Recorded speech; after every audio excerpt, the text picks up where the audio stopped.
Boa noite a todos. Vamos à nossa primeira aula para alunos novos, aula de retorno para os alunos antigos, né? Agora a bibliografia do concurso saiu, agora é muita bibliografia para estudar. Concurso da Prefeitura de São Paulo para professores. Esta aula serve tanto para quem é PEB 1 infantil, que é um edital, quanto quem é PEB 2 e médio, outro edital. Por quê? Este conteúdo de conhecimentos específicos serve para todos os professores que vão prestar esta prova, tá? Aula 1 é sobre autores, ok? Então, aula 1, aula 2, aula 3, aula 4, mais ou menos até a aula 4 e 5, é o mesmo módulo, né? Só muda os conteúdos, mas é o mesmo módulo conforme está igual o que a bibliografia do concurso que o edital exige, tá? Então, vamos aí aos autores. Vocês vão ver que tem autores conhecidos e tem autores que vocês nunca ouviram falar, para concurso, né? Eles são conhecidos em outros ambientes. Bom, vamos lá. Eu havia falado para vocês que sobre avaliação eu chutaria que iria cair ou a Hoffman ou o Lucchesi. Um dos dois iria cair porque é os dois que focam sobre avaliação no concurso público. E não deu outra, não caiu a Hoffman, mas vai cair o Lucchesi, tá? Então vamos lá. Neste concurso, é só o Lucchesi que vai falar sobre avaliação? Não. Vai ter mais um autor que vai falar sobre avaliação, mas de forma diferente. Mas é sobre avaliação também. Mas sobre avaliação da aprendizagem é só o Lucchesi. O outro vai falar de todos os tipos de avaliação. Só o Lucchesi que vai focar em um tipo só, que é a avaliação da aprendizagem, ou seja, a avaliação professor-aluno, tá?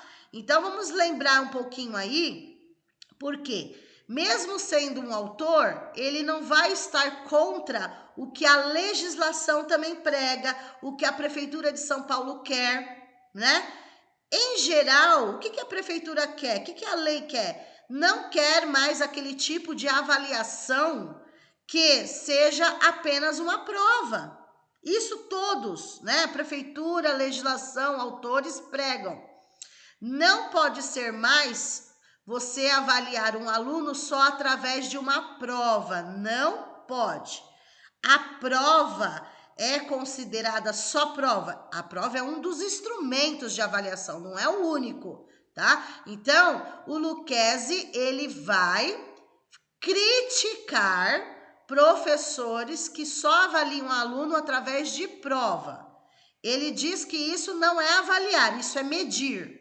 A partir do momento que você usa nota, prova, média apenas, isto não é avaliar, isso daí é medir, que é diferente de avaliar, ok? Então, o Lucchesi vai nos trazer aí essa avaliação da aprendizagem escolar, e daí ele já começa, ó, vejam, nosso senso comum está comprometido com os exames escolares e não com a avaliação, que eu acabei de falar. A maioria dos professores, conforme Lucchesi, está acostumada com o quê? A avaliação prova, você dar uma prova.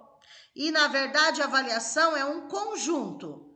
Prova é um dos instrumentos, a tarefa, o trabalho, o seminário, a participação, ou seja, é um conjunto para você poder avaliar, tá? Atividade, pode ser dado prova? Também pode, mas desde que esteja um conjunto, e só a prova não, tá? O educando não ingressa em uma escola para ser medido, mas sim para aprender.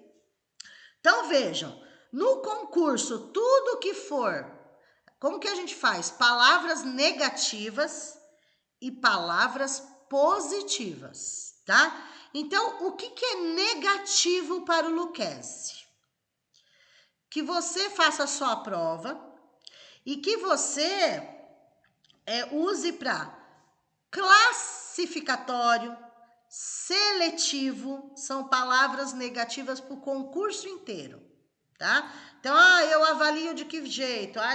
Eu avalio de tal forma.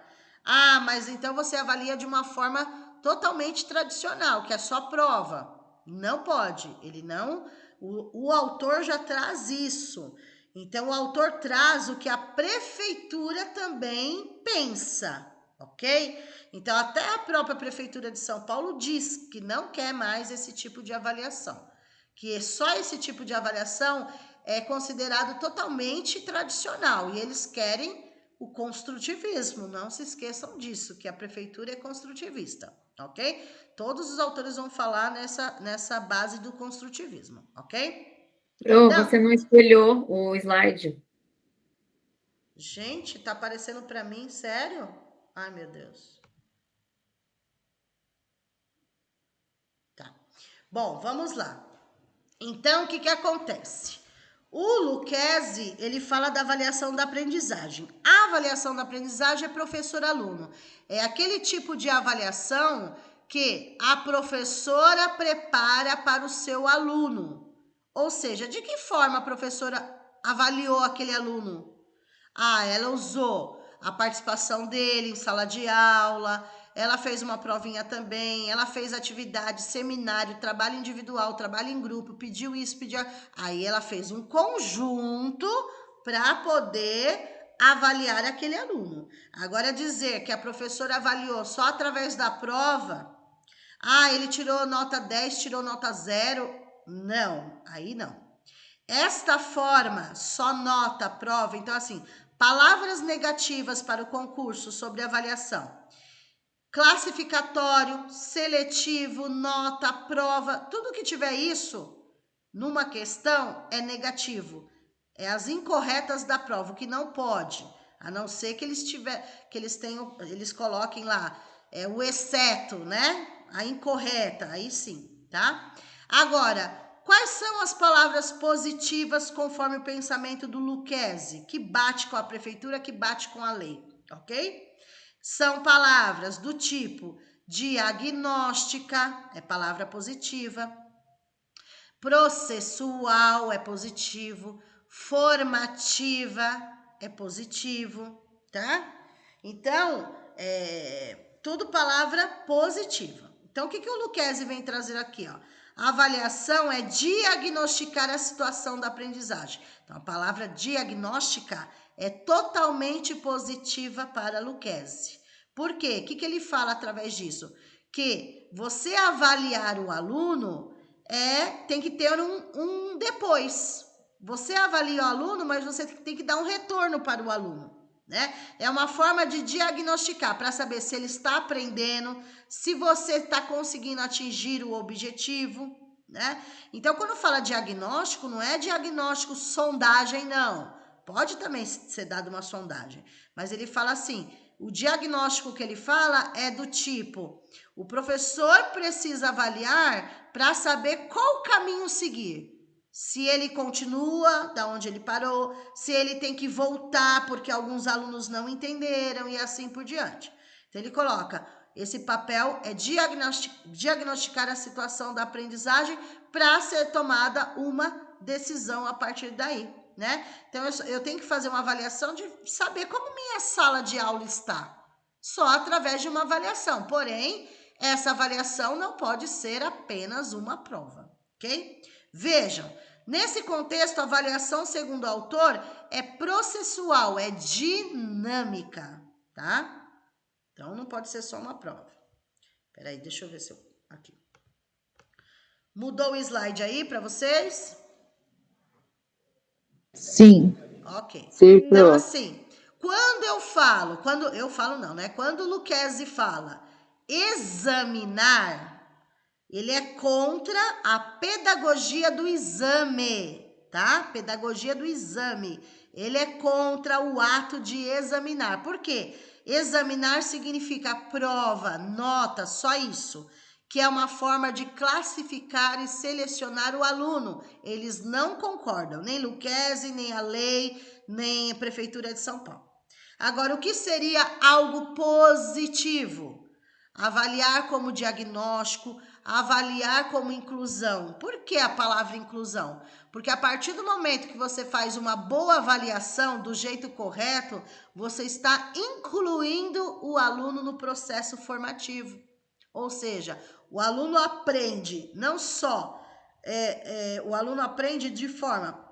E quando o Lucchesi fala só nota e prova, o aluno fica preocupado em quê? Decorar para a prova. Ele não está aprendendo. Ele só decorou alguma coisa para fazer aquela prova.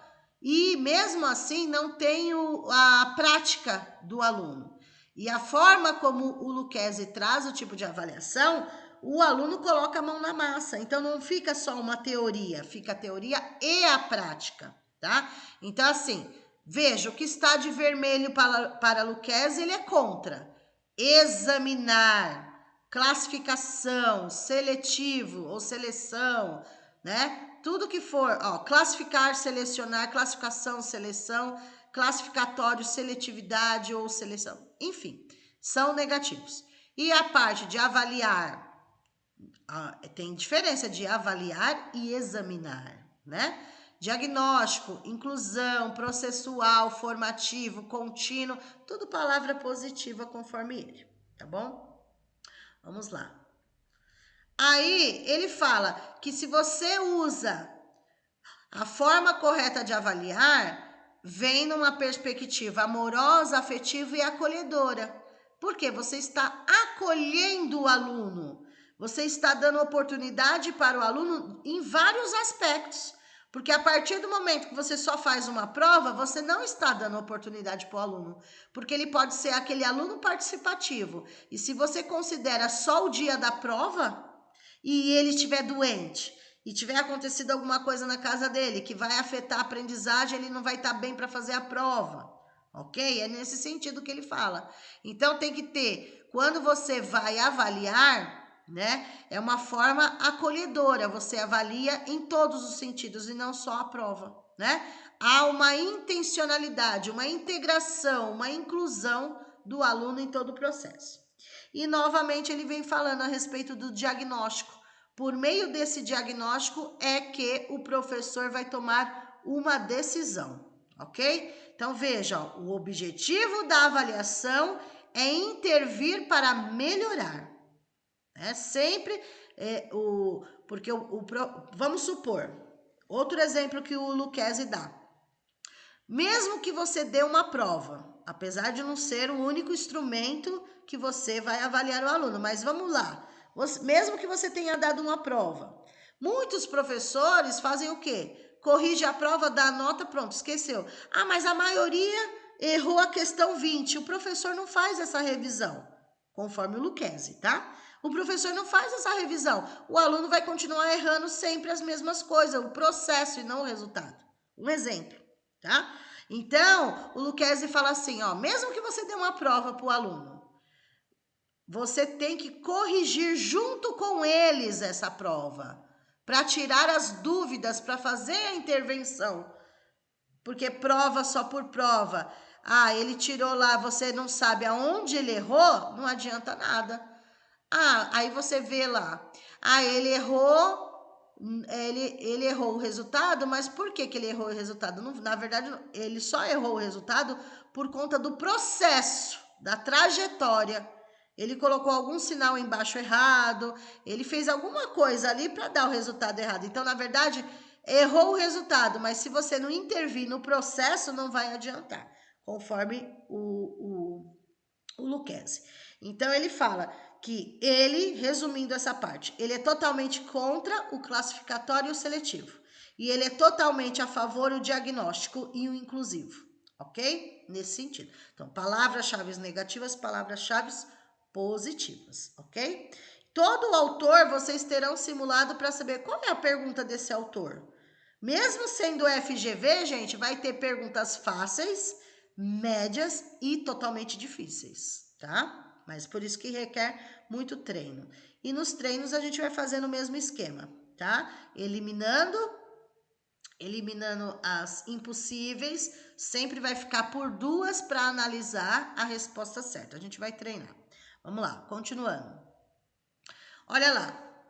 o que ele fala aqui? Novamente, para deixar bem claro isso, que a avaliação, a pedagogia do exame é voltada para provas e exames, totalmente contra. O que ele é a favor? De uma avaliação que tem um ato amoroso, na medida de diagnosticar, aí sim terá uma aprendizagem satisfatória que integre todas as suas experiências de vida, ok? Por isso que é um conjunto aí, ok? Então, assim, esse é o pensamento. Então, assim, todos os autores que vocês forem rever, estudar, né, estudar de novo, enfim, vocês têm que pegar o contexto. Lógico, o nome do autor é importante, claro que ele é importante. Quais são os autores da bibliografia do concurso FGV que falam sobre avaliação? Para vocês terem um parâmetro. Ah, serão 2 que vão falar sobre avaliação? Legal, um deles é o Lucchesi, ok? Só que eles falam mesmo tema, avaliação, mas perspectivas diferentes. No caso, o Lucchesi, ele só vai focar na avaliação da aprendizagem, ou seja, aquela que é preparada professor-aluno, tá? Então, preparada de um modo geral, ok? Seminário, prova, exercício, participação, enfim, é um processo, é um conjunto, ok? Vamos fazer algumas aqui só para vocês terem uma noção. Não é treino de questões gerais ainda, são simulados FGV, algumas fáceis, médias e difíceis, tá? Só vou mostrar, porque como tem muito aluno novo, só para ver o ritmo, como seria no dia da prova, né? Como seria eliminar as questões. Quem já está acostumado, né, a assistir minhas aulas, já sabe o esquema, tá? Mas muitos alunos novos não sabem a dinâmica, ok? Vamos lá. Então, essa daqui. Muita gente vai falar assim, ah, mas essa tá muito fácil, né? Muito fácil, realmente essa daí é fácil, é mamão com açúcar. Vejam, Lucchesi reforça que a prática da avaliação da aprendizagem deve apontar para a busca do melhor de todos os educandos.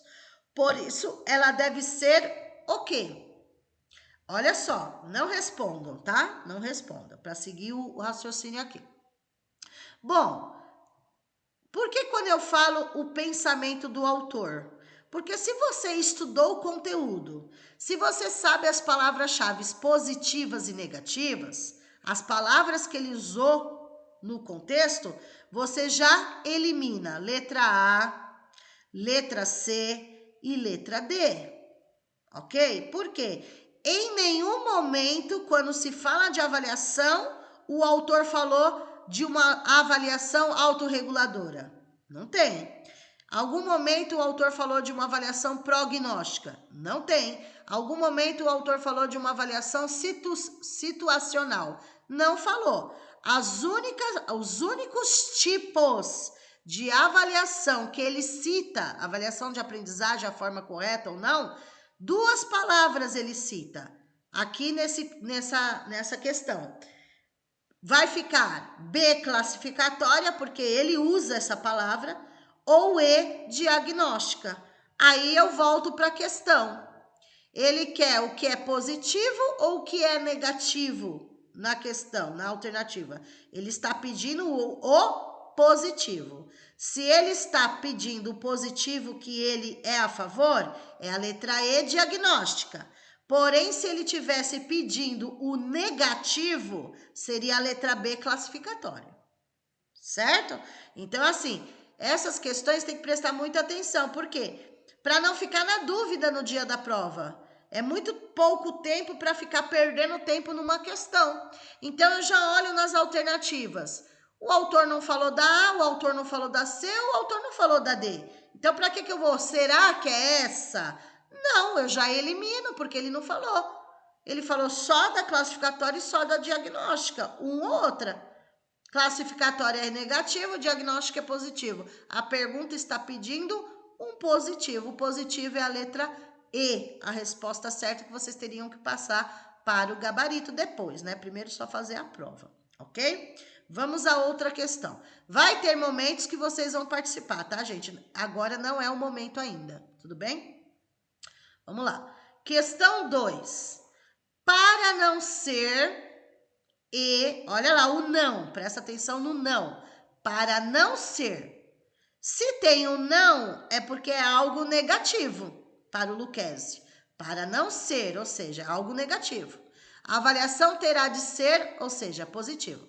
Então, nas duas primeiras lacunas, são duas palavras negativas. E a terceira lacuna, para completar, é uma positiva, porque ele já diz, para não ser. Ou seja, ele é contra duas e a favor de uma. Vamos ver. Para não ser tal e tal, a avaliação terá de ser tal. Ou seja, deverá ser um instrumento dialético do avanço. Terá de ser um instrumento de identificação de novos rumos. Enfim, terá de ser um instrumento de reconhecimento dos caminhos percorridos e da identificação dos caminhos a serem perseguidos. Lucchesi, tá? Isso está na página 43 do livro dele. Então, vejam, o que vocês fazem num caso desse? Se está pedindo duas palavras negativas, são três palavras ao todo. Primeira, segunda negativa, a terceira tem que ser positiva. Aí eu venho aqui, nas alternativas. Vão acompanhando o raciocínio, principalmente os alunos novos, tá? Olha só, tem que ser as duas primeiras negativas. Daí eu venho aqui. Letra A, flexível e articulada. Começa com negativo? Não. Letra A já está eliminada. Letra B, autoritária e conservadora. É negativo? É, então permanece. Tá? C, diagnóstica e classificatória. Tem uma positiva e uma negativa. Tem que ser as duas negativas primeiro. Então já está eliminado. Letra C, idealista democrática. São duas negativas? Não, não são. Então, assim, gente, tem que ir pelo raciocínio lógico e eliminando as alternativas, tá? Então, assim, a única que as duas primeiras palavras são negativas e a última positiva é a letra B. Então, ficaria assim. Para não ser autoritária e conservadora, porque ele não é a favor do tradicional, né? Então, por isso que tá falando. O autoritária... Desculpa, gente. Deixa eu beber água. O autoritário e conservadora seria a classificatória, a seletiva, a tradicional, tá? E o diagnóstico já seria a forma de avaliar mesmo que ele coloca essa palavra-chave, tanto é que ele coloca lá, tá? Então, a alternativa correta seria B, ficaria: para não ser autoritária e conservadora, a avaliação terá de ser diagnóstica, tá? É essa a alternativa correta desta questão aí, ok? Eu estou fazendo nesse tipo, gente, desse jeito. Nas próximas aulas vocês vão participar mais, tá? Mas eu peço desculpas porque, na verdade, no grupo, ao todo nós somos em 250 alunos. Entraram 100 e poucos alunos na aula, depois o restante vai assistir a gravação. Não dá para todo mundo participar, mas o correto, não dá para todo mundo participar do simulado aqui respondendo. Mas vocês podem ir colocando no chat para ir trocando ideias aí, para ver se a ideia bate com a da colega e assim vai.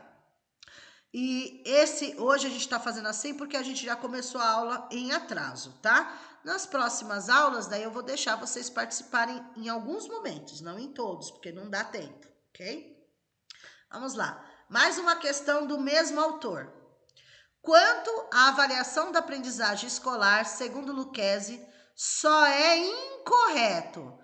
Vocês têm que prestar atenção sempre no não, no incorreto, na exceção, né? Quando cair o incorreto, significa que todas estão corretas conforme o pensamento do autor, todas, menos uma. O que o autor reprova? Ou o que é palavra negativa para o autor, tá? Então, vamos ver essa questão, ó. Letra A. Meio de classificar os alunos em aprovados, reprovados e colocá-los sobre a suspeita de apresentação de distúrbios ou dificuldade de aprendizagem. Olha lá. Por que a letra A é a incorreta?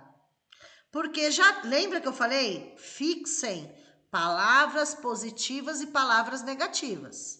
A letra A tem palavras negativas. Como? Classificar. Ah, mas tem mais? Tem. Tem o aprovados, reprovados, não é isso que eles querem, tá? Então, já tem uma palavra negativa que é o classificar. Já é negativo. Se eu encontrei uma palavra negativa, não preciso procurar mais nada e eu não perco tempo na prova. Deu para entender? Já achei uma. Classificar é o que o Lucchesi não concorda. Então, a incorreta é a letra A. Vamos ver se as outras realmente estão certas. É o que ele concorda. Ó, a letra B está falando que é um ato dinâmico para tomada de decisão, para ajudar no aprendizado, para o pleno desenvolvimento do aluno, tá certo? A letra C está falando do processual, na construção de conhecimento, superar os obstáculos, ou seja, para ajudar na aprendizagem do aluno, tá certo? A letra D está dizendo uma prática capaz de além de avaliar a aprendizagem, né? Avalia o aluno assim como avalia como um todo, o grupo, enfim. A B, a C e a D estão corretas conforme o pensamento do autor. A única que não está correta conforme o pensamento do autor, gente, é a letra A, ok? A letra A. Então, assim, esse primeiro momento nós fizemos dessa forma a dinâmica dessas questões por conta do tempo que já começou atrasado, tá bom? Mas vocês vão participar de outras, fiquem tranquilos, tá bom? Vamos lá. Um próximo autor aí. Vejam esse autor, gente. Nunca vimos esse autor no concurso, tá? Ah, isso não significa que ele não seja importante. Ele é, porque ele escreveu para a Prefeitura de São Paulo. Então, a Prefeitura escolheu ele, fez questão dele estar na bibliografia que a FGV montou, ok? Então, aqui nós temos o Silvio Almeida, que vai falar sobre o racismo estrutural. Inclusive, a Prefeitura de São Paulo, ela foca muito, né, na dizer não contra a violência, não contra o racismo, não contra o preconceito, tá? Eles fazem trabalhos, projetos na Prefeitura, por isso que foi escolhido um dos autores que falam sobre isso. Vão ter 2 autores que vão falar sobre racismo, viu? Assim como tem 2 que falam sobre avaliação, terão 2 também que vão falar sobre o racismo, em aspectos diferentes, né? Mas sobre o mesmo assunto, sobre o mesmo tema, tá bom? E daí, vamos começar aí com esse livro do Silvio Almeida, Racismo Estrutural. Primeiro, por que o nome do livro foi escolhido Racismo Estrutural? A palavra estrutural vem de estrutura. E o que o Silvio Almeida vai explicar? Que é estrutural porque faz parte da nossa história. Vem se prolongando desde o início da história do Brasil. Desde o início da história do Brasil que há o racismo. E nunca acabou. Pode ter diminuído, pode ter amenizado, mas falar que acabou, conforme o autor diz, não acabou, infelizmente não, ok? Então, por isso que ele fala, o foco dele é o racismo estrutural, porque fala que isso já vem de antes, já é uma estrutura formada, né? Já, porque desde a época do Brasil. Então, por isso que ele usa a palavra estrutural, de estrutura, né? Que sempre esteve presente, é isso que ele quer dizer, tá? Aí vamos lá. E ele fala que através do racismo, infelizmente, que há cada vez mais a reprodução da desigualdade e a reprodução da violência. Aí ele faz aquele panorama da história do Brasil. Ah, por que desigualdade? Porque desde quando o Brasil foi descoberto, aquela coisa toda, quem teve mais oportunidades foram os brancos do que os negros. Isso é uma verdade na história, tá? Conforme ele. Então, tiveram essa desigualdade. Os brancos podiam estudar, os negros não, né? Nem preciso citar tudo o livro, tudo que ele fala no livro, tá, gente? Só recapitulando. Por isso que existiu e existe essa desigualdade. E, consequentemente, a questão da violência está atrelada. Por quê? Tanto a violência de brancos com negros, assim como a violência de negros contra brancos. Existe essa violência, tá? Por quê? Existem pessoas, conforme o autor diz, que realmente são racistas, ok? Está impregnado. Não tem até grupos, né, que já são preparados para cometer algum ato de violência contra pessoas negras, judeus, nordestinos. Isso é uma verdade, né? Existe até grupo que é montado para fazer algum tipo de violência. Então, conforme o Silvio Almeida, isso tem que acabar. E daí ele deixa bem claro o que isso tem a ver com a escola. Tudo tem a ver com a escola. Porque a maior parte do que os alunos vão aprender, do que os alunos serão orientados, vai acontecer na escola. E não é só quando eles estiverem maiores, no ensino fundamental 2 e médio, não. Começa desde a educação infantil. Ele fala que é necessário começar a trabalhar isso desde a educação infantil, né? Outro autor vai focar mais no infantil. Enfim, vamos lá. E daí, o autor nos faz aquele panorama da história, né? Que sempre existiu o racismo, tal. E daí ele vem, a partir de 2 registros, falar de raça, de racismo, de raça. O racismo tem a ver com a raça, tá? Raça, cor de pele, raça branca, raça negra, raça amarela, que são os asiáticos, raça vermelha, que é considerado os índios, ok? Então, são raças. E daí, aqui, quando ele fala da característica biológica, seria a característica física, ou seja, a cor da pele. Eu pergunto, de que raça você é? Eu sou da raça branca. E você, da raça negra? Da raça amarela, da raça vermelha, enfim, tá? Quando fala de cor, tem a ver com questões biológicas, a sua cor de pele. Quando falamos de característica étnico-racial, étnico-cultural, desculpa, não tem a ver só com a questão de raça, não. Entra a parte de geográfica, tá?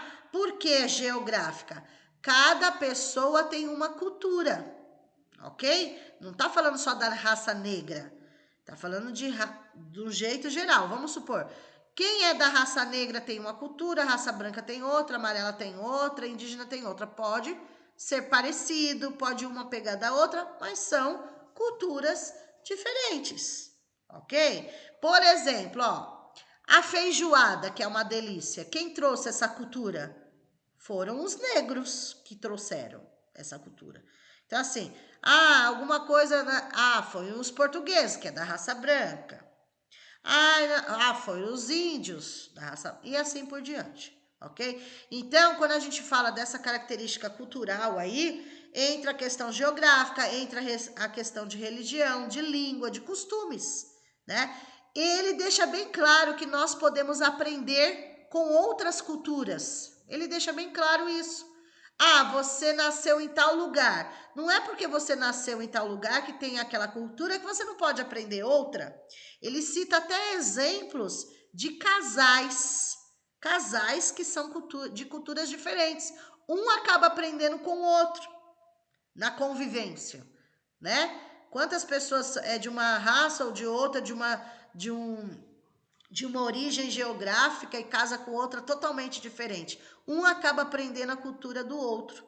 Então, ele fala que apesar de cada um ter a sua cultura, nós podemos sim aprender a cultura do outro. Se você não quiser aprender a cultura do outro, pelo menos você tem que respeitar a cultura do outro. Por exemplo, tem pessoas que têm a cultura, conforme o autor, tirar o chinelo para entrar dentro de casa. É uma cultura, é um modo de vida, é um costume, ok? Então, assim, eu não gosto, não sei o quê. Mas você tem que respeitar, é uma cultura, tá bom?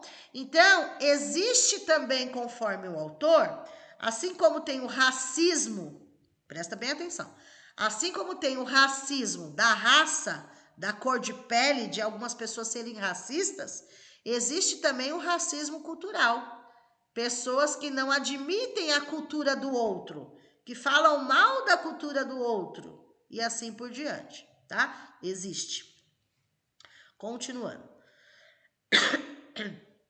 Aí, o Almeida, ele vai trazer 3 conceitos importantes da prova, tá? Por que que ele traz esses 3 conceitos que a prefeitura pede também para ser trabalhado? Preconceito, racismo e discriminação. Porque todo mundo acha que é a mesma coisa. Eles estão entrelaçados. Eles estão num quebra-cabeça. Porque um assunto puxa o outro assunto. Só que são 3 conceitos diferentes. Que muita gente acha que é a mesma coisa conforme o autor. Então, a pessoa fala, você é preconceituoso? É uma coisa. Você é racista? É outra coisa. Você comete algum tipo de discriminação? É outro. Apesar de estarem ligados, eles têm conceitos diferentes, tá? Então vamos definir cada um deles. Quando eu falo de racismo, eu estou me referindo à raça da pessoa, tá? A raça. Racismo significa raça. A palavra racismo, não estou falando racista, tá? Racismo significa a raça da pessoa, tá? Agora, você ser, né? Você cometer o racismo, você ser uma pessoa racista, significa você não admitir a raça da pessoa. Ou seja, o exemplo básico: não gosto de pessoas brancas, não gosto de pessoas negras. Isso é racismo, tá? Da raça. A pessoa racista significa que ela tem, tem essa discriminação diretamente da raça da pessoa. Assim como pode acontecer, eu sou racista, um exemplo, tá? Eu não sou, tô dando um exemplo. Eu sou racista em relação aos asiáticos, a raça amarela. Eu sou racista em relação aos índios, considerado da raça vermelha. Então, isso é racismo. Tem a ver com cor da pele, tá? Com a raça da pessoa, ok?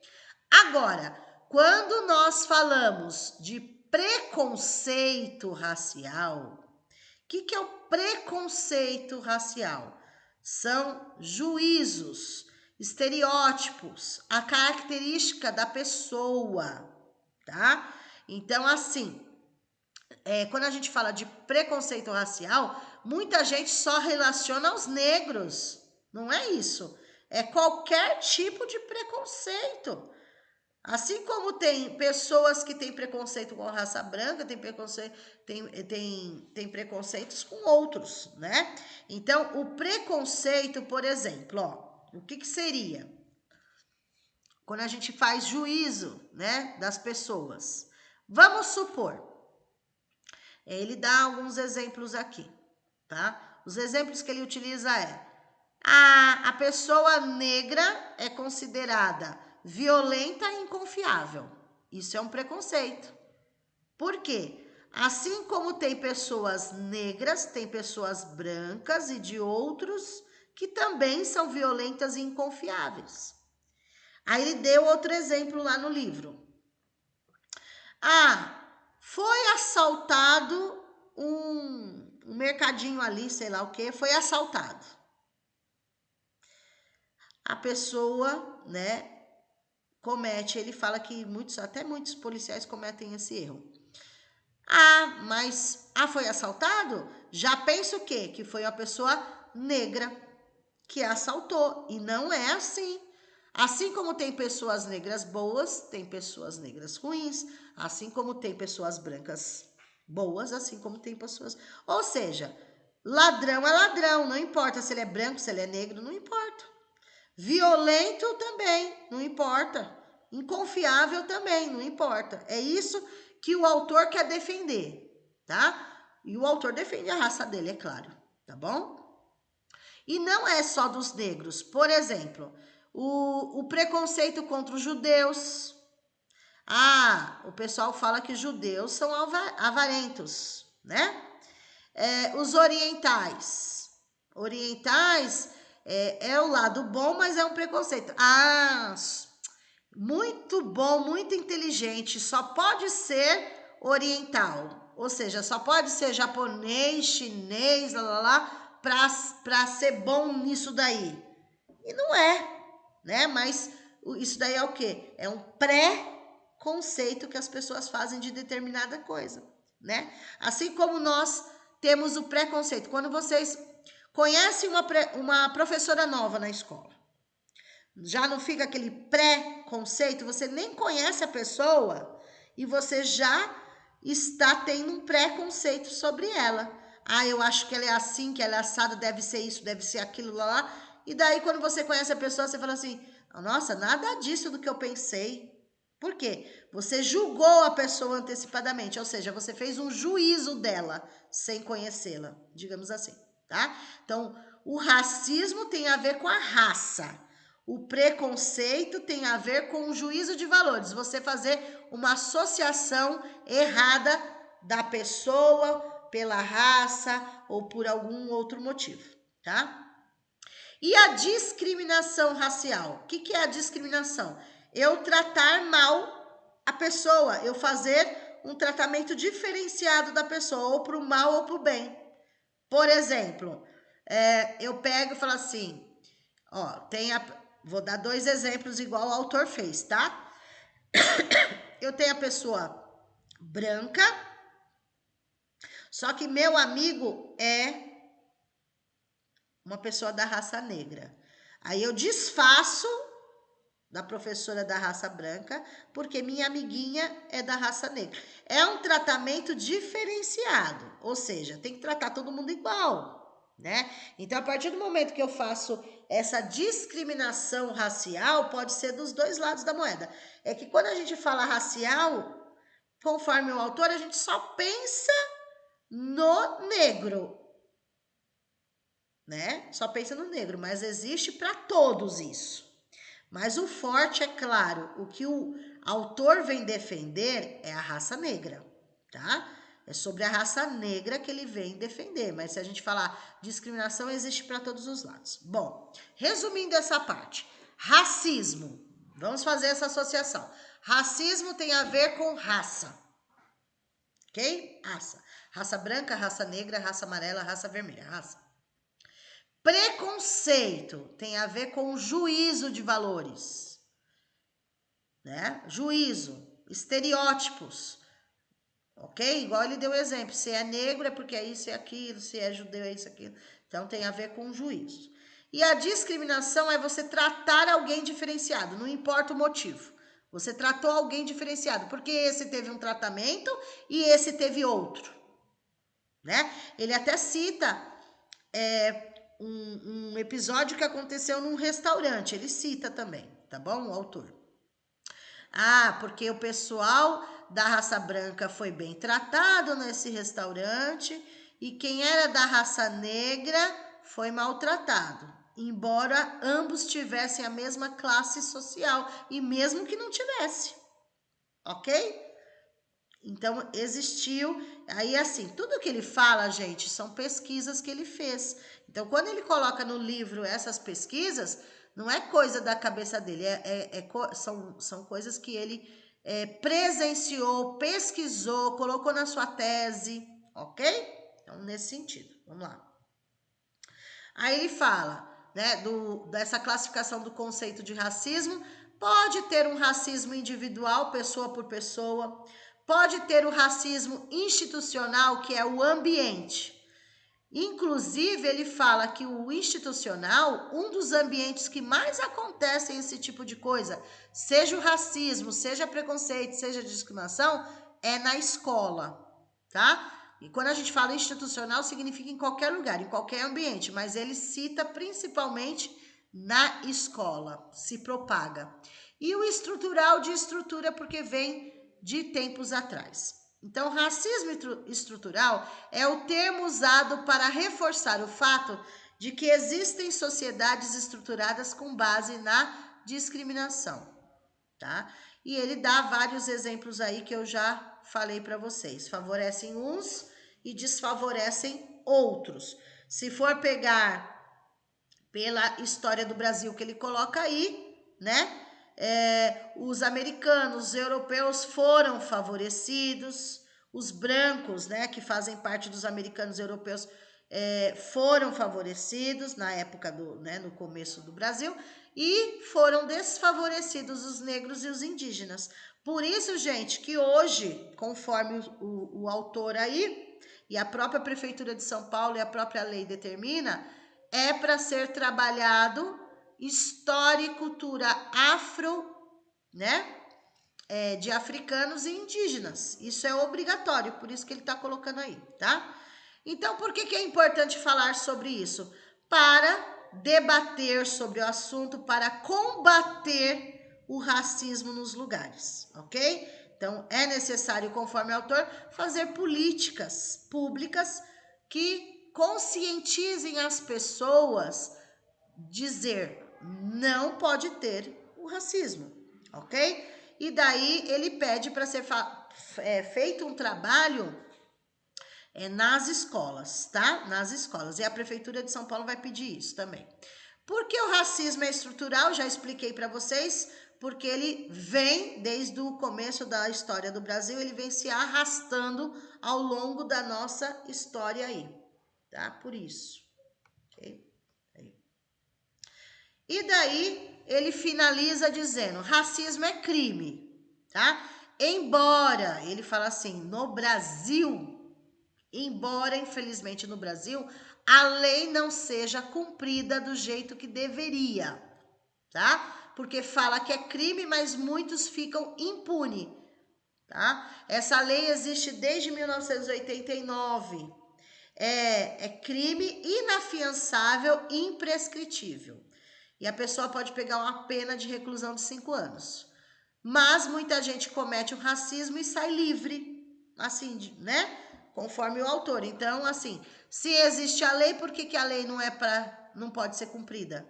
Ok? Então, assim, não é só a questão.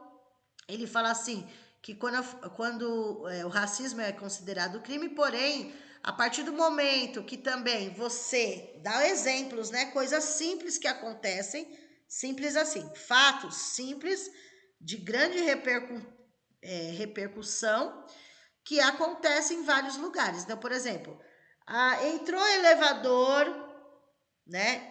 Impedir a pessoa de entrar no elevador, por exemplo. Por que a pessoa foi impedida de entrar no elevador? Porque ela é da raça negra. Só tinham brancos dentro do elevador. Isso é grave, gravíssimo.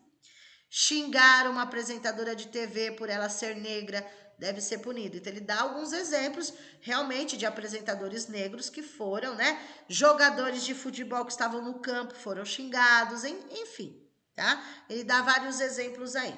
Mas, finalizando esse racismo, gente, seja o racismo, seja o preconceito, seja a discriminação, é para ser trabalhado dentro das escolas sobre o assunto, desde sempre, né? Para que seja as pessoas conscientizadas e diminuir essa questão nas escolas principalmente, tá? Então, por isso que a prefeitura colocou o Almeida na bibliografia do concurso, porque ele vai defender o que ele acredita, né?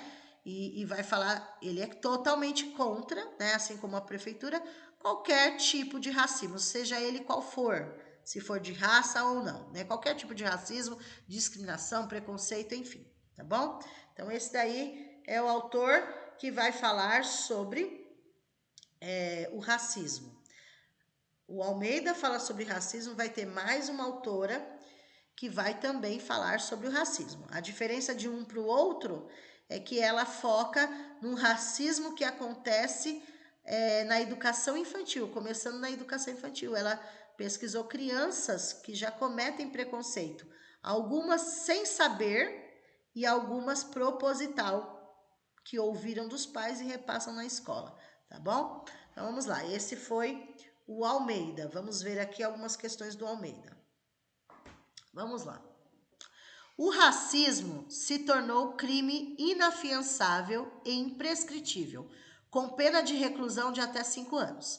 É necessário conscientizar toda a sociedade e dizer não a qualquer tipo de discriminação, preconceito ou o próprio racismo que já se arrasta ao longo tempo pela nossa história. Silvio Almeida. Relacione os conceitos da primeira coluna com a segunda e escolha a alternativa correta. Vamos lá. Nós temos aí o número 1, discriminação racial. 2, racismo. E 3, preconceito racial. O que eu tenho que fazer? Fazer uma associação. Dica: se vocês sempre têm que ter certeza de um, pelo menos. Se vocês tiverem certeza de um, os outros vocês vão pela eliminação, pela associação, né? Então, por exemplo, vamos pegar o primeiro aí. Racismo, que a gente associa com raça. É o número 2, racismo. A gente vai lá nesse segundo quadradinho aqui, na parênteses, né? E coloca número 2, porque o racismo significa raça. Aí eu vou nas alternativas. Ou eu posso preencher de uma vez e ir direto nas alternativas, ou o que eu posso fazer? Coloco aqui, vamos supor que eu não tivesse certeza de todos. Eu colocaria o 2 no racismo para associar raça é o seu fundamento. Aí eu iria olhar nas alternativas qual tem na segunda coluna o número 2. É a letra A e a letra C. Isso significa que eu teria que já eliminar logo de cara a B e a D. Só ficaria entre A e C. Ou a alternativa correta é A, ou a alternativa correta é C. Aí eu continuo. A discriminação racial tem a ver com tratamento diferenciado, ok? Então, se tem a ver com tratamento diferenciado, o 1 é o último.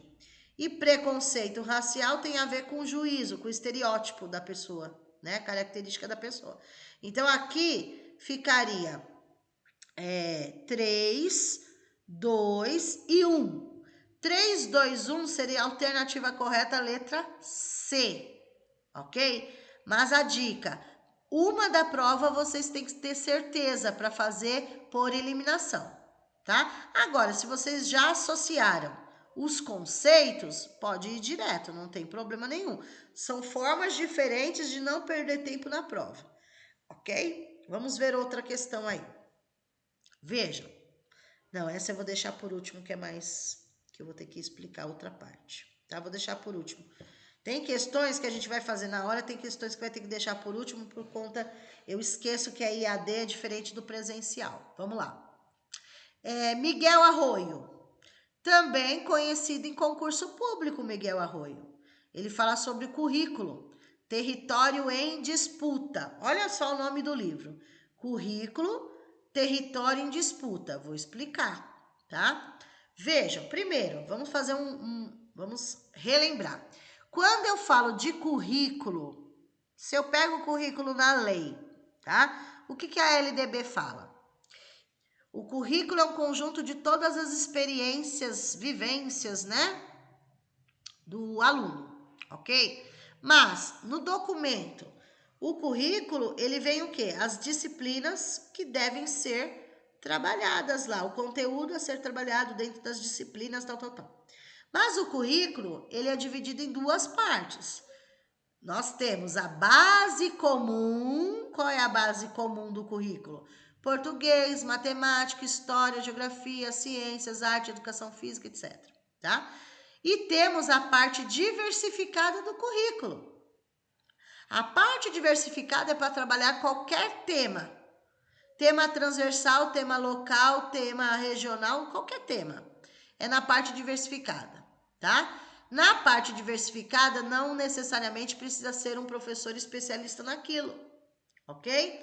Então, assim, o currículo ele é dividido em duas partes, base comum e parte diversificada. Porém, elas caminham juntas, elas não se separam, elas são indissociáveis, ok? Vamos lá. E por que que o Arroio fala de território em disputa? Vejam, o autor destaca que o currículo não é apenas território de disputas teóricas, né? Por quê?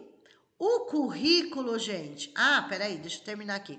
Quem disputa são os sujeitos da ação educativa, os docentes, educadores, os alunos educandos. Ele fala, quando ele coloca território em disputa, quer dizer assim, o currículo ele vem já pronto para as escolas. Isso nós já sabemos, ele vem pronto. Não é a escola que monta o currículo, né, gente? Ela recebe ele já pronto. É através do currículo que o professor vai fazer o planejamento. Você não muda o currículo, porque ele já vem pronto. Agora, o planejamento ele é flexível, você muda a qualquer tempo, certo? Então, através do currículo, você olha lá o que é para ser trabalhado, tal. Aí você monta o planejamento. O planejamento você pode mudar quantas vezes você quiser mudar. Só que, outra coisa que o Arroio fala, o currículo ele é um documento. Quem vai torná-lo ação? O professor. O professor é que vai transformar aquele documento digitadinho, bonitinho, que já vem pronto, em ação. Aí o professor coloca ele em ação e faz os alunos participarem ativamente para construir o próprio significado, o próprio conhecimento deles, ok? Então, esses sujeitos de experiências sociais e de saberes que requerem ter vez no território dos currículos. O que significa ter vez? Ter vez significa que colocar esse currículo em ação, né? Praticar o que está nele, porque ele é só um documento, é só um manual, é só um papel. Quem vai torná-lo em ação é dentro das escolas, na sala de aula, com professores e alunos, é que vai transformar em ação, né? Tanto é que a Prefeitura de São Paulo utiliza o termo currículo em ação. Não adianta só ele estar no papel, tem que, né, trabalhar. A escola continua importante para esses sujeitos, mas os saberes, as conquistas, as experiências, é tudo mais que as novas lutas são capazes de produzir estrategicamente, se converter em prática curricular, em conteúdo político, em ato a ser valorizado dentro da escola, tá? Então não adianta a prefeitura de Guarulhos, a prefeitura de São Paulo, por exemplo, mandar aqueles, eles têm N currículos, assim, manuais do currículo da prefeitura de São Paulo, por exemplo, são diversos. Aí eles mandam tudo bonitinho, publicaram vários exemplares distribuídos nas escolas e ninguém olha, ninguém lê, né? Conforme o autor, isso daí não adianta, tá? E também não adianta só ler, é colocá-lo em ação, em prática, né? E só vai ser colocado em prática através do nosso planejamento, ok? Então, o currículo pode ser um campo do diálogo pedagógico entre o que se deve aprender e ensinar, sempre se considerando a socialização e a formação de pessoas tão diferentes. Então, o que acontece? Ali, qual é o pensamento do currículo, quando eles vão montar tudo aquilo ali? O que deve aprender e ensinar. Lembrando que é uma troca professor-aluno. Professor aprende e ensina. E vice-versa, né? Professor ensina e aprende e ensina, né? E vice-versa. É uma troca, conforme o autor, assim como vários falam sobre isso. É uma troca, tá? Porque o currículo é um território de disputa. Territórios em disputa pelas concepções conservadoras, burocratizantes e, consequentemente, controladoras das inovações. Ou seja, o que acontece? Se eu deixar, conforme o Arroio, se nós deixarmos só no papel ou seguir exatamente o que está ali, tipo copia e cola, é conservador, é burocrático. Só o papel, só o manual, ele é burocrático, porque é só um documento, né? E se ficar só assim, vai deixar o quê? As inovações aflorarem. Por quê, gente? Quando vocês pegam o currículo para poder fazer o planejamento, o que vocês olham? Vocês não vão dar exatamente como está no currículo, né? Vamos supor, lá no currículo está assim, ó, que o terceiro ano tem que ser ensinado divisão. Um exemplo, tá? Tem que ser ensinado a divisão para os alunos no terceiro ano.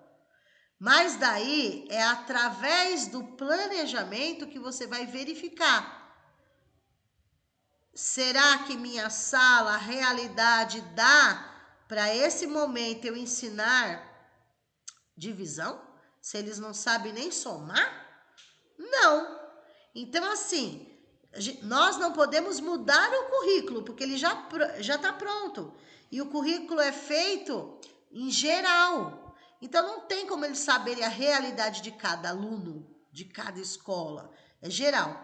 Só que vocês têm como saber a realidade da sua sala de aula.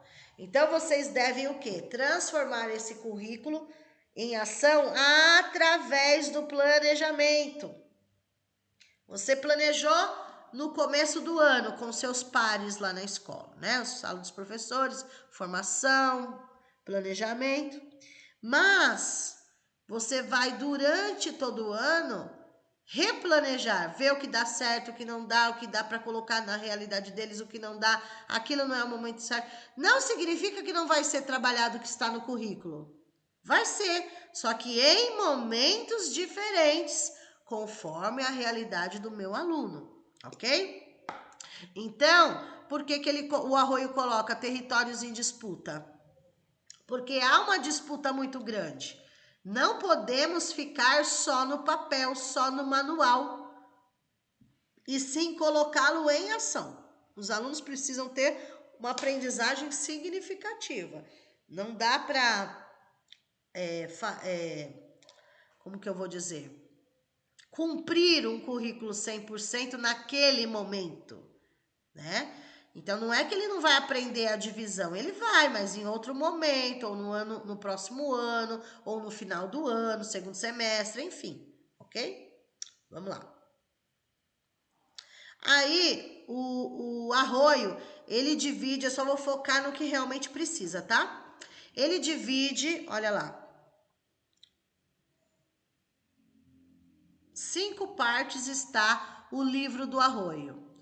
A primeira, toda a bibliografia, gente, eles focam num capítulo, viu? Não é o livro inteiro, é um capítulo.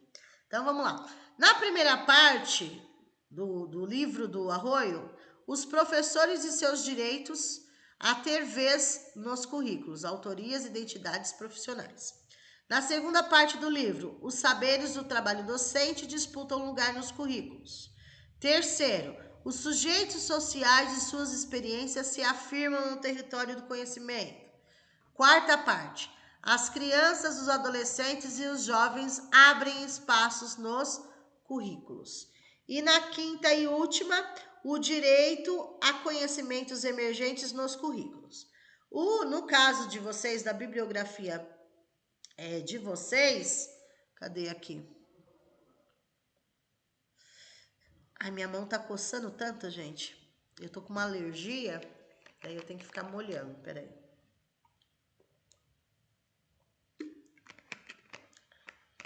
Aqui. É o quarto. Aqui, tá certo. Olha só. Qual que a bibliografia do concurso pede para focar mais? É no quarto, capítulo 4, que é essa parte aqui. As crianças, os adolescentes e os jovens abrem espaços nos currículos. Por quê? Porque você só vai saber o que é para ser dado a partir dos seus próprios alunos, né?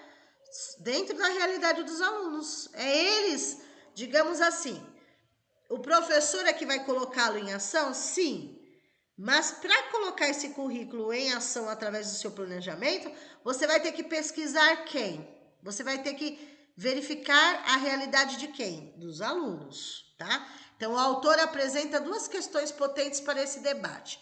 A primeira, que é a pedagogia, a partir das novas vivências das crianças e jovens, que foi interrogada numa visão messiânica romântica de criança e promotora de destinos, dando lugar a outra pedagogia capaz de revelar às crianças e adolescentes suas próprias configurações na realidade. Palavra-chave aí, realidade. E o embate entre as concepções inovadoras e as concepções conservadoras para a educação da infância e adolescência. Vê-se nascerem propostas cada vez mais pobres de experiências. O que acontece? Grifem aí, se vocês puderem também, concepções inovadoras e concepções conservadoras.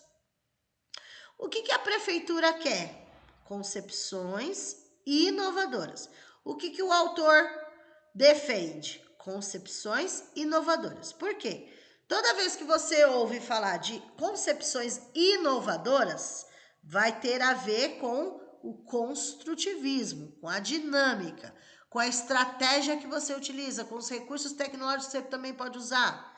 Então, concepções inovadoras. Inovem. Porque assim, gente, vamos supor, o currículo, ele vai estar escrito o que é para ser trabalhado, mas a forma de trabalhar é do professor.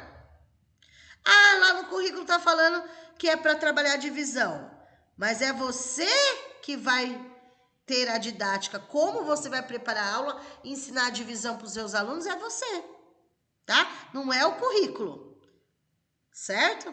Por isso que eles colocam aqui, concepções inovadoras. Vai depender de você, da sua estratégia, se a maioria dos alunos vão aprender a divisão ou não.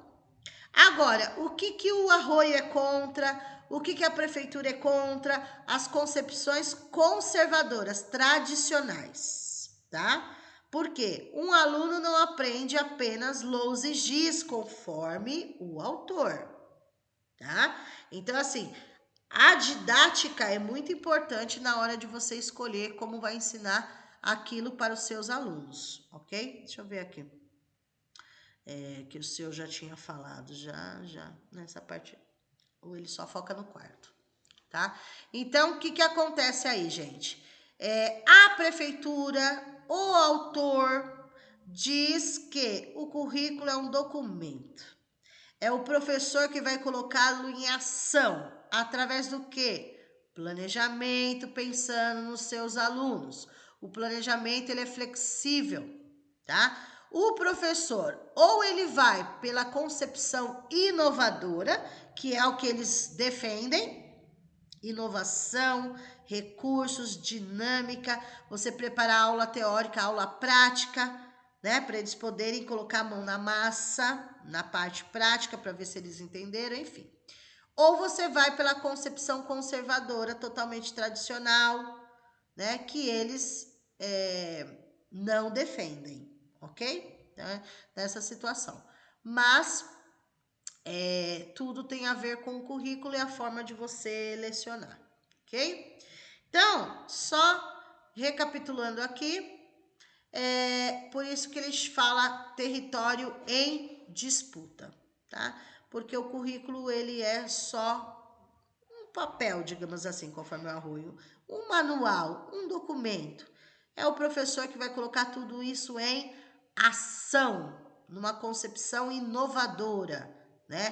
Que o aluno realmente aprenda de uma forma significativa, ok? Teoria e prática, não só teoria. Enfim, é nesse sentido. E não se esqueçam que o currículo se divide em duas partes, base comum e parte diversificada, que complementa a base comum, ok? Vamos ver uma questão aqui. Não dá tempo de fazer agora essas daqui. Tá. Ó, é que quando é presencial, a gente faz mais do que uma questão, né? Apesar que o conteúdo, a carga horária é a mesma dos dois, mas como hoje atrasou, então a gente só vai fazer uma questão de cada, tá? Uma questão de cada nesse momento. Vamos uma questão só. Miguel Arroyo é um dos autores que tem se preocupado com o currículo e os sujeitos envolvidos na ação educativa, educandos e educadores. Arroyo tem ressaltado em estudos diversos aspectos, tais como a importância do trabalho coletivo na educação para a construção de parâmetros de ação pedagógica. Nesse sentido, afirmamos que o planejamento e as práticas pedagógicas superam a execução do material didático, valorizando os saberes e conhecimentos dos educandos. Nesse sentido, é correto afirmar que, vamos lá. Primeiro, estou falando de Arroyo currículo, tá? Então, coisas positivas a respeito. Eu brinco muito com as alunas que eu falo assim, ó, vocês têm que escolher sempre a alternativa mais cheirosa. Você sentiu um perfuminho aí da Natura, acho que é essa, né? Da Boticário, cheirosinha, acho que é essa. Agora, precisa tomar muito cuidado na hora de responder as questões. Por exemplo, normalmente as alternativas incorretas, gente, são tudo dicas, né? As alternativas incorretas vocês encontram apenas, não, né? Presta atenção no não no meio da frase, somente, exclusivamente, obrigatoriamente. Tem que prestar atenção em algumas palavras que dão a entender que não pode ser a alternativa correta, ok? Vamos ver aí, então. Passo a passo, tá? Não tentem ler tudo numa vez no dia da prova, senão dá um nó na cabeça, tá? Vamos lá, ó. As práticas, eu vou nessa daí, para vocês poderem participar um pouco, apesar de estar sendo gravado, mas vocês participarem um pouco da aula, não vai aparecer na gravação o rosto de vocês, só a fala de quem for falar, tá bom? Quem quiser participar, vai abrir o áudio, só que vai ter que acompanhar o que eu vou falando. Aí vai abrir o áudio e falar assim, por que essa pode ser a certa ou não pode ser? Não adianta falar assim, ó, eu acho que essa daí tá errada. Não, você tem que falar assim, a letra A tá errada porque tem uma palavra negativa tal. Então, eu não escolheria essa alternativa. Mais ou menos assim, tá bom? Eu vou ler e vocês, quem quiser abrir o áudio, vai falar por que seria certa ou não seria certa, tá bom? Vamos lá, letra A. As práticas pedagógicas devem ser um cumprimento exclusivo à produção dos materiais didáticos. Pode abrir o áudio quem quiser. Tá errado. Exclusivo. É cumprimento exclusivo, né? O nosso planejamento, ele é flexível. Então, ele não tem como ser totalmente exclusivo, a gente cumprir aquilo ali à risca. Exatamente. E outra coisa, só para complementar o que a colega falou. Concordo. A nossa prática, quando a gente nós temos as nossas práticas pedagógicas, várias. Porém, nossa prática também não é exclusiva de produzir materiais didáticos. Por exemplo, a minha prática não é exclusiva eu montar uma apostila, eu montar um material para eles trabalhar, para eles estudarem. Né? Porque aqui fala, ó, exclusiva a produção dos materiais didáticos. Isso daí não é exclusivo da nossa prática. A gente pode até montar uma coisa ou outra, né? Mas não é exclusividade, né? E tá certo. O que a colega respondeu tá certíssimo, tá? Aí a palavra negativa, gente, seria o exclusivo, tá? Achou uma, não precisa procurar mais nenhuma. Então, você risca o exclusivo e já elimina ela do dia da prova. É nesse jeito, tá? Vamos lá. B. A prática pedagógica nas ações do pedagogo na escola é exclusivamente executar as ações didáticas para auxiliar tecnicamente o ensino-aprendizagem. Palavra negativa. Qual? Exclusivamente. Exclusivamente. De novo, lembrando, ó, na educação não existe nada exclusivo. Não existe exclusividade. Não existe, tá? Então é negativo por causa dessa palavra. B, ok.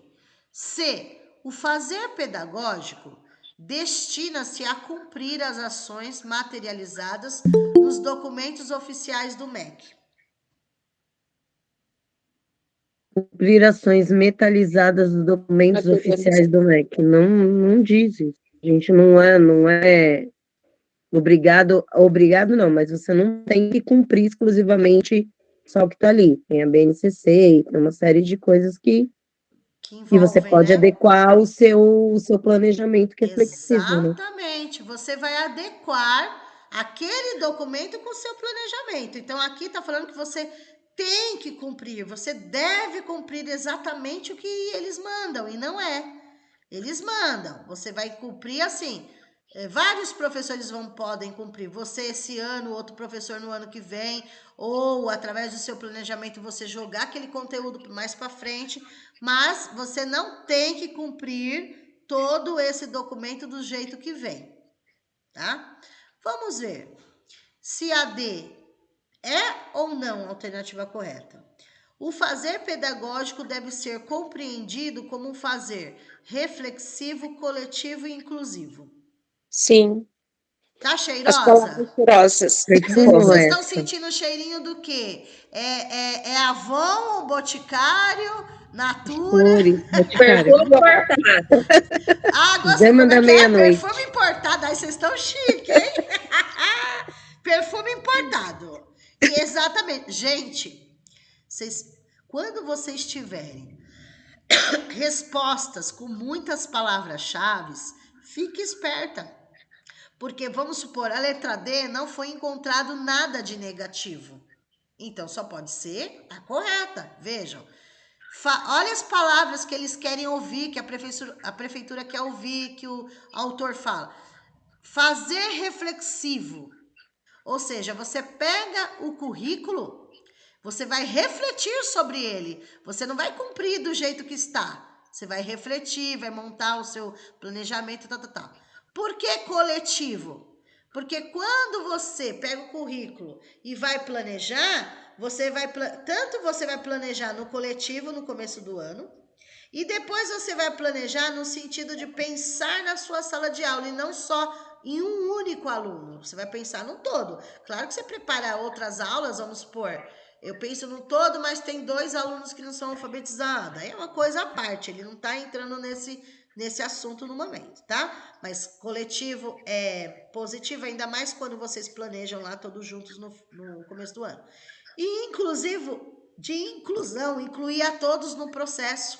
Se eu for seguir exatamente o que está no currículo, eu não vou estar dando oportunidades para todos aprenderem.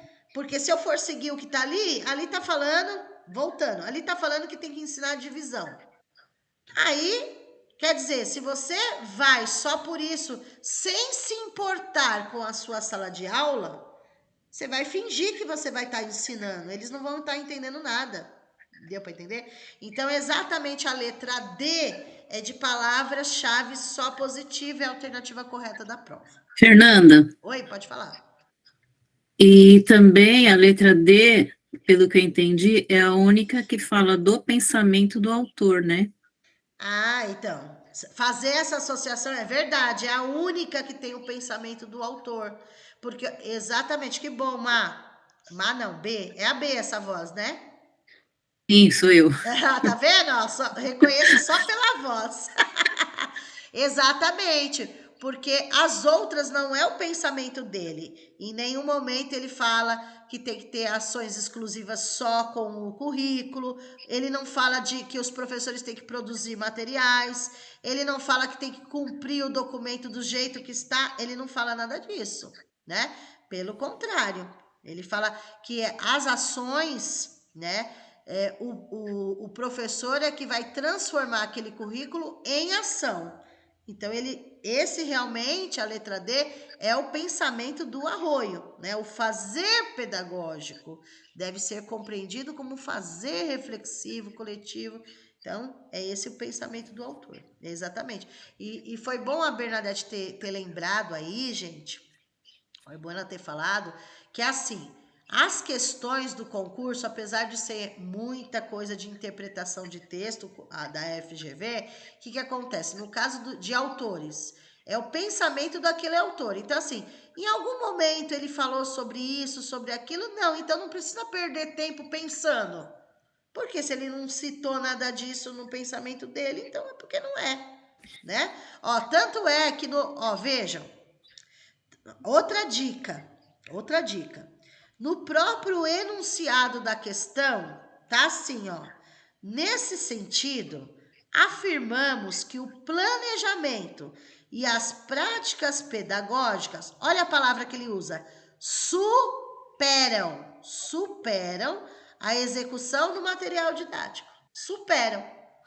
Né? Então, vai além. O currículo está ali, você vai ter que planejar e ir além. Você não vai seguir o que está ali daquele jeito, você vai superar. Tudo vai depender, né, da sua didática, digamos, do seu fazer pedagógico. Né?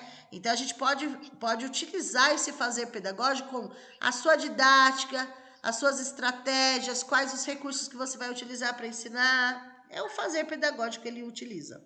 Ok? Ok? Obrigada, B. Vamos lá. Próxima autora. Olha só isso daqui, gente. Já começa pela capa do livro. Cavaleiro. Eliana Cavaleiro. Do silêncio do lar ao silêncio escolar.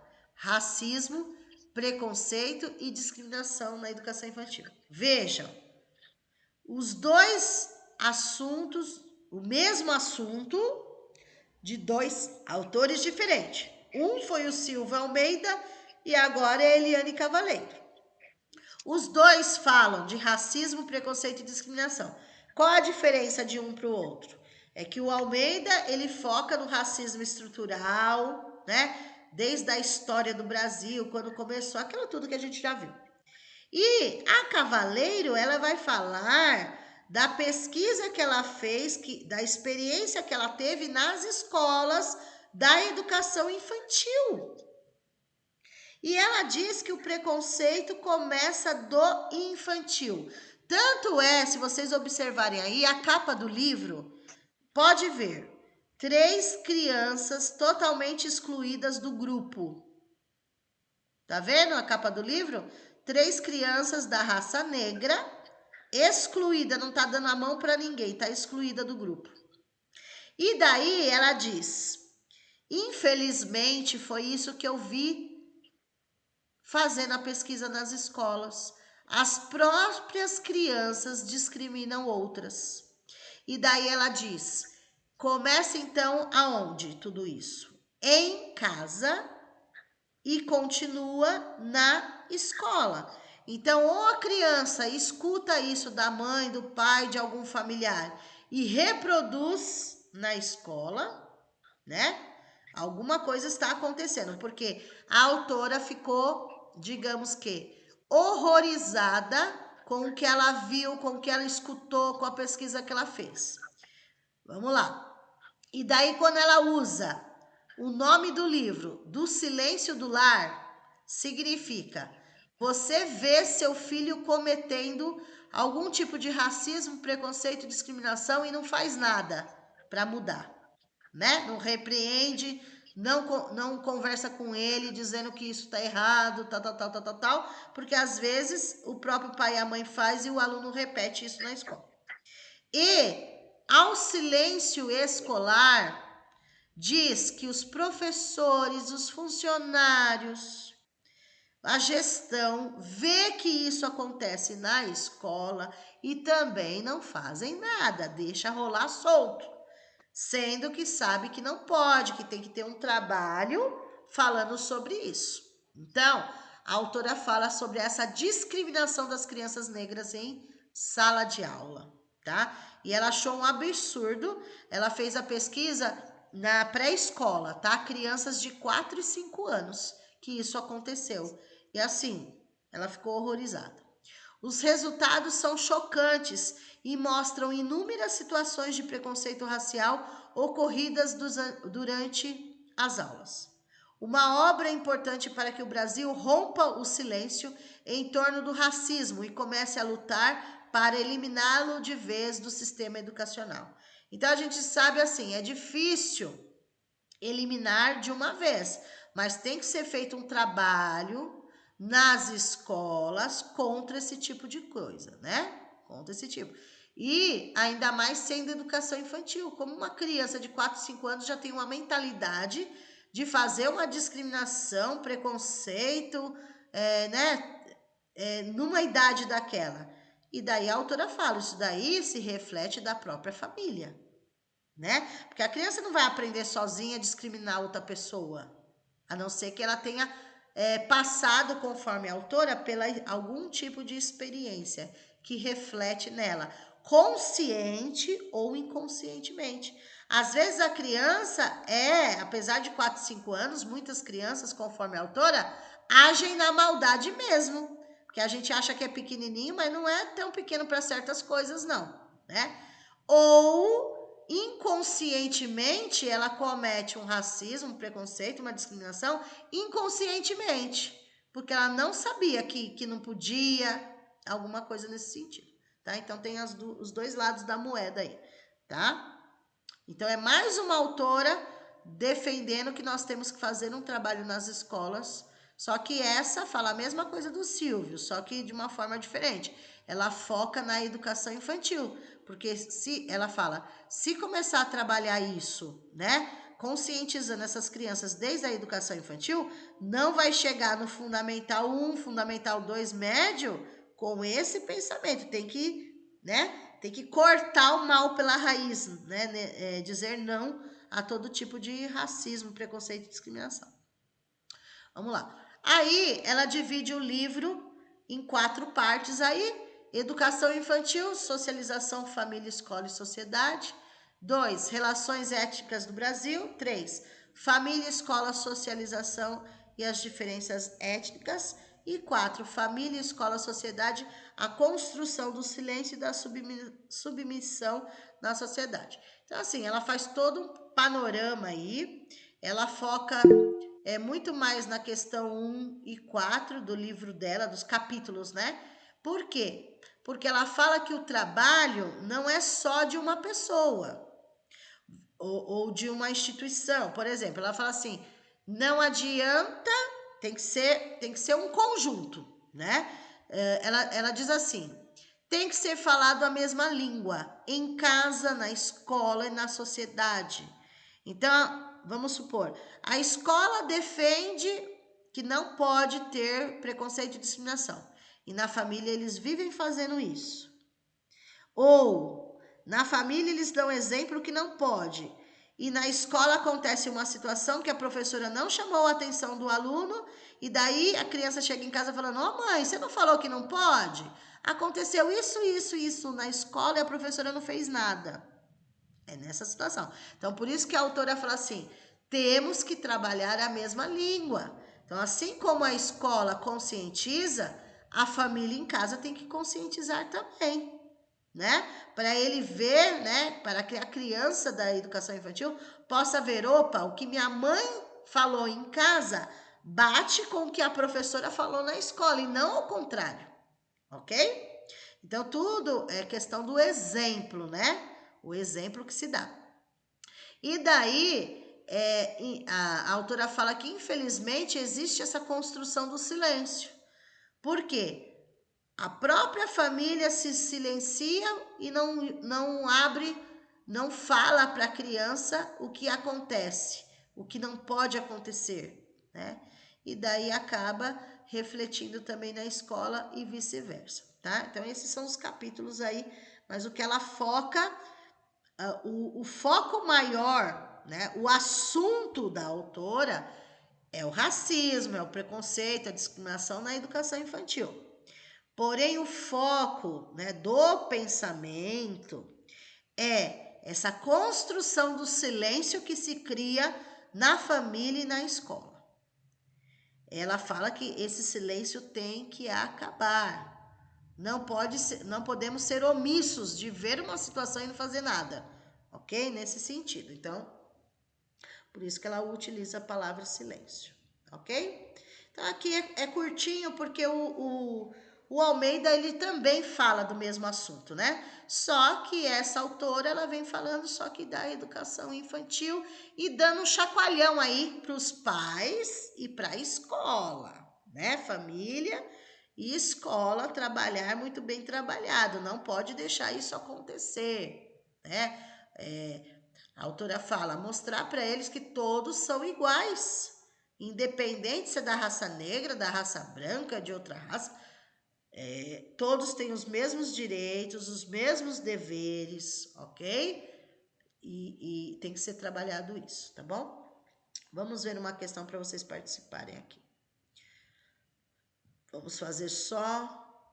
Oxe, tem uma errada aqui, peraí. Isso aí não é nossa. Deixa eu ver aqui, vamos fazer...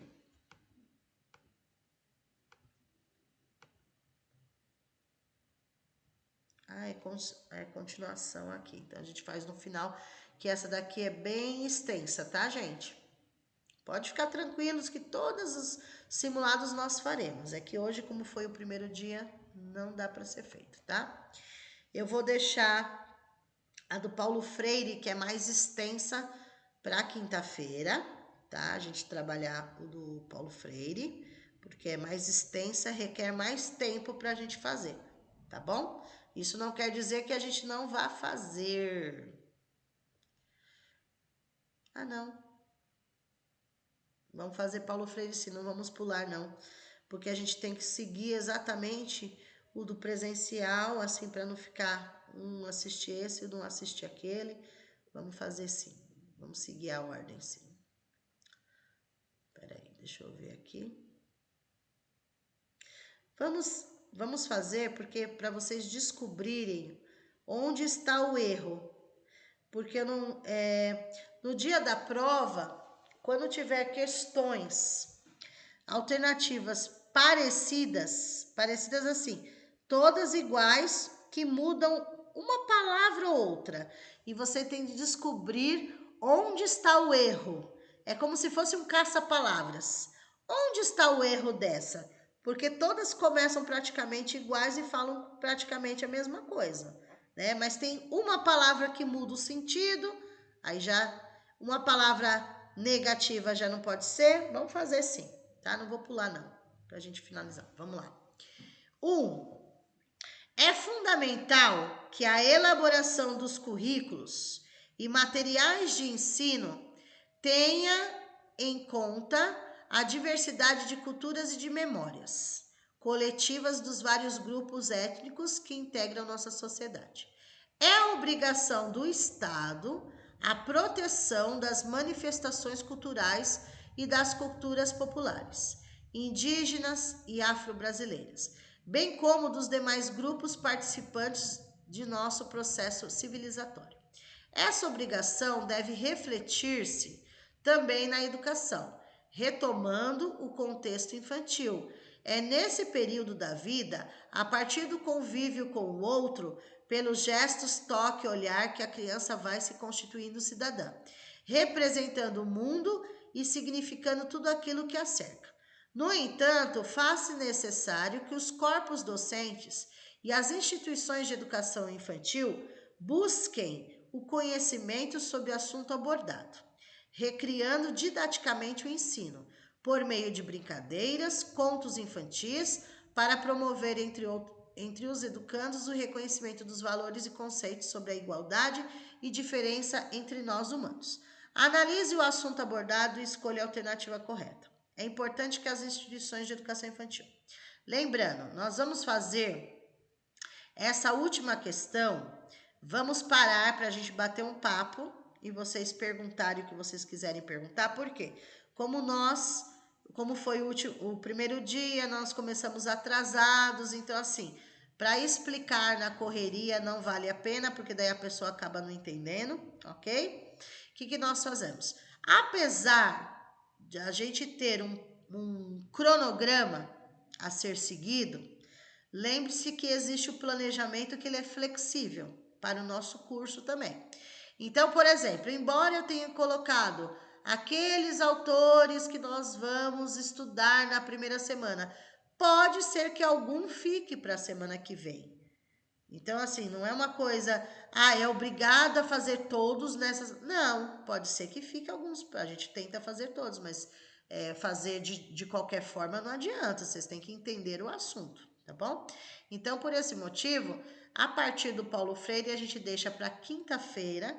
Aí a gente começa dentro do horário, sem atrasos, ok? Porque nossa aula vai até as 22 horas. Então, eu quero começar a cumprir rigorosamente o horário, porque o pessoal acorda cedo, trabalha, tem gente que acorda 5 horas da manhã para ir trabalhar, né? Então, é muito cansativo. Muita gente chega do serviço, 6, 7 horas já fica para aula, né? Então, o pessoal tem que descansar. E, normalmente, quando começa no horário certo, gente, a gente dá uns 5, 10 minutinhos para beber uma água, ir no banheiro, né? E hoje não deu tempo de nada disso, ok? Vamos só ver essa daqui e eu paro a gravação e volto aí para falar com vocês e vocês perguntarem aí. Aí primeiro pergunta o que quiser sobre a aula, tá? Sobre a aula, porque daí já parou a aula, não tem problema. E eu posso tirar dúvidas de outras coisas também. Depois que terminar o que quer perguntar da aula, aí quem não tiver mais perguntas para fazer sobre a aula, aí a gente abre para perguntar o que quiser, tá bom? Vamos lá. Vejam. Quem olha assim vai sair correndo. Essa é a verdade. Meu Deus, eu não vou nem responder essa, vou passar para a próxima, sem ter tentado. Olhando assim, dá um nó na cabeça. Por isso que eu falo para vocês, façam passo a passo. Não tentem ler de uma vez. Você vê a A, elimina ou deixa. B, elimina ou deixa. E assim por diante. Tá bom? Então, vamos lá. Letra A. Vocês vão ter que encontrar para mim, eu vou ler. Vocês vão encontrar para mim algo que vocês acham que seja negativo, ou se não achar negativo é porque ela pode ser a certa. Mesmo vocês dizendo que pode ser a certa, a gente tem que ler todas, tá bom? Então, vamos lá. Letra A. Ó, lembrando que é para completar essa frase aqui. É importante que as instituições de educação infantil. O que é importante nas instituições de educação infantil? Vamos lá. A. Reconheçam o seu papel e função social de atender às necessidades das crianças, constituindo-se em espaço de socialização, de convivência entre somente iguais e suas formas de pertencimento, como espaços de cuidar que permitam às crianças explorar o mundo, novas vivências e experiências, ter acesso a alguns materiais como livros, brinquedos, jogos, assim como momentos para o lúdico, permitindo uma inserção com o mundo e com as pessoas presentes nessa socialização de forma ampla e complexa. Vocês podem abrir o áudio e dar a sugestão de vocês, se vocês acharem. Somente iguais. Errado. E fala somente iguais. Somente iguais. Ninguém é igual, né, gente? Até grifei. Nossa, ninguém é igual, né? Nós temos que respeitar todos. E aqui tá falando de convivência entre somente iguais. Não, nós vivemos num mundo diferente. Ninguém pensa igual, ninguém é igual a mim, né? Pode ter algumas características também semelhantes, enfim. Então, resumindo, esse somente igual, mesmo que tenha outras, vamos lá. Mesmo que exista outra coisa negativa na alternativa, se vocês encontraram já algo negativo, não precisa perder tempo procurando outro. Eu sei que tem outro, mas não precisaria perder tempo com outro, tá? No dia da prova. Aqui é treino, não tem problema vocês falarem outros. Mas assim, no dia da prova, encontrou um erro. Somente iguais, tem que tomar cuidado com somente na prova, que são negativos, vocês já eliminam. Então, letra A já está eliminada, não pode ser a alternativa correta da prova. B. Oi, pode falar. Eu não sei se pode falar hoje, mas assim, no dia da prova, sem ler nenhuma questão, eu já bati o olho e já vi na C e na D um erro. Só na C e na D, assim, na hora que eu olhei, só olhei, não li nada. Só bateu o olho, já viu que tem erro? Já. Já. Tá. Hum, Espera aí que você já vai falar, então, na C e na D, né? isso. Tá, então vamos ver a B aí. Oi. Vamos lá. B. Reconheça o seu papel e função social de atender às necessidades das crianças, constituindo-se em espaço de socialização, de convivência entre iguais e diferentes e suas formas de pertencimento, como espaços de cuidar e educar, que permitam às crianças explorar o mundo, novas vivências e experiências, ter acesso a diversos materiais como livros, brinquedos, jogos, assim como momentos para o lúdico, permitindo uma inserção e uma interação com o mundo e com as pessoas presentes nessa socialização de forma ampla e formadora. O que vocês cheirosa. acharam? Vocês acharam cheirosa? Essa tá cheirosa. É Muitas o perfume palavras-chave. importado? É É o perfume perfume importado? importado, J'adore. É essa mesmo. Essa Cuidar aí, e educar. Ó, muita palavra-chave aí, né? É mesmo. muitas palavras-chave, ó. Papel e função social já é, né? Entre iguais e diferentes, ou seja, tem iguais e tem diferentes, né? Olha lá, cuidar e educar, explorar o mundo, tudo aí, tudo, né? Agora aqui, ó, diversos materiais, né? Diversos, não é? Eu ia falar isso também, que na A tá escrito assim, ter acesso a alguns materiais. Alguns, E na não. B é ter acesso a diversos materiais. Diversos materiais, né? E tem uma palavra aqui também importante, que é a palavra formadora, né? Formadora. E na 1 tá complexa, né? Enfim, tá toda cheirosa, mas para ter certeza, vamos lá. A Tati tinha Interação, falado né? aí que Interação, achou já de cara socialização. C. Cadê a Tati? Vai lá, Tati. Não foi a Tati, foi a não foi, Mari. não? Foi quem? Mari. A Mari? Nossa, eu confundi Isso. a voz da Tati com a Mari. Nossa. Vamos lá. Então, na C já começa com não. Então, eu iria ler essa daí para ter certeza. Agora, na D, é aqui onde fala reconhece apenas. Aí eu já eliminaria de vez. Logo de cara, o só de apenas. bater o olho no começo da questão, né? Você não Isso. iria perder tempo lendo ela toda, porque assim, todo o contexto é tudo igual, muda uma palavra ou outra, né? Então, exatamente, ó, quem tem esse olhar, né? Olha só, não precisaria ler. Não reconheçam, já tem o não. Reconheçam apenas esse, ó, não, apenas, somente são palavras negativas do concurso. Tem que ficar muito esperto com isso, tá? A letra C e letra D já estariam eliminadas por esse momento, por esse motivo. Tem outras coisas, mas se eu já encontrei, para que eu vou ficar procurando mais se eu já vou ter que eliminar logo de cara, né? Então já É está verdade. eliminado. A C e a D. Esse é o diferencial do seu curso, né, Pro? Que Oi? você esse é o diferencial do curso, porque você já ensina a gente só olhar e já ver, procurar os erros. Então, É isso que eu ia falar agora, Daí, Pro. o que acontece? Quem já é minha aluna, gente, já está acostumada com o meu jeito. Eu fico preocupada com quem é aluna nova, que daí às vezes fica no primeiro dia meio perdido, depois entra no ritmo, né? Por quê? Qual é o foco? Não é a teoria. Eu sou obrigada a dar a teoria, porque o conceito. Mas o objetivo é a prática, é saber a alternativa correta da prova, ou como achar a alternativa correta, porque no dia vocês vão estar nervosos, o tempo da prova. Então, assim, quanto mais vocês treinarem antes, mais fácil vai ficar para analisar no dia. E daí, no final, quando a gente estiver no finalzinho, a gente vai treinar também o tempo que gasta para cada questão. Então, no que a Mari falou aí, por exemplo, se você já viu que a C e a D, no começo da questão, já tem algo errado, nem precisa perder tempo. O não e o apenas está errado, então já sai fora.